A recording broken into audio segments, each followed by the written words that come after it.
Something I believe most people either miss or don't understand about Persona 3, it's how its gameplay is intentionally made to piss you off at times. And I believe this is true because of the fact that Persona 3 is intentionally made to be immersive. It is an RPG that is meant to grab the player's attention and make you feel like the main character at times.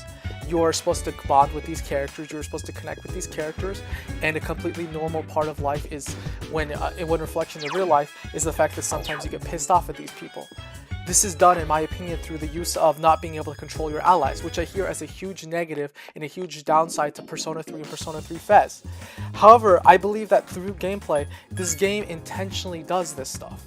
It's intentionally made to piss you off, and in the same way that Tartarus does.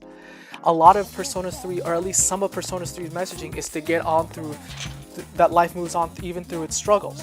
And what better way to represent that through a tower that feels endless, that you have to do repeated tasks to get through, with multiple bosses and multiple difficult settings. And I believe this reflects the gameplay really well, in my opinion. And I consider this an extreme positive, at least in its art form. At least how Persona 3 portrays itself as an art, I believe this is a positive, not a negative.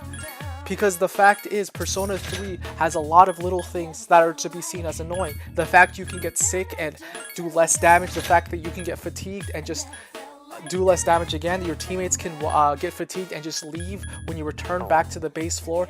The fact that, as far as I'm aware, Persona fusions can fail. The fact you can fail studying while in your dorm, and this is just a normal thing that, you know, is intentionally there to piss you off. There is no other reason, at least in my opinion, why the developers would put these very intentional things that are made to be annoying, and that's extremely reflected well on the fact that sometimes life is tedious and we got to get through it. And what better way to reflect this than a tower that feels like it's endless, a tower where you consistently have to grind at times, a tower where you consistently have to, where there's over 200 floors. Teammates that are uncontrollable, that you sometimes get pissed off because they do random bullshit at times. In my opinion, it's all just within its art form to want to do this. It's within its art form to want to piss you off. It's within its art form to have you get pissed off at your allies, your team, or your acquaintances. And another way this is shown is the fact that tarot cards for allies can become reversed. Your friends can become pissed at you, which I believe no other Persona game does in its franchise. This is the only Persona game to push this to the limit of which it does, because a lot of these things are removed in future installments. A lot in Persona 4 and Persona 5.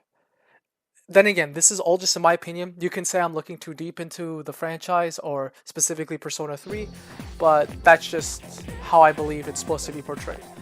Thank you for watching my video, and hopefully you have a nice day.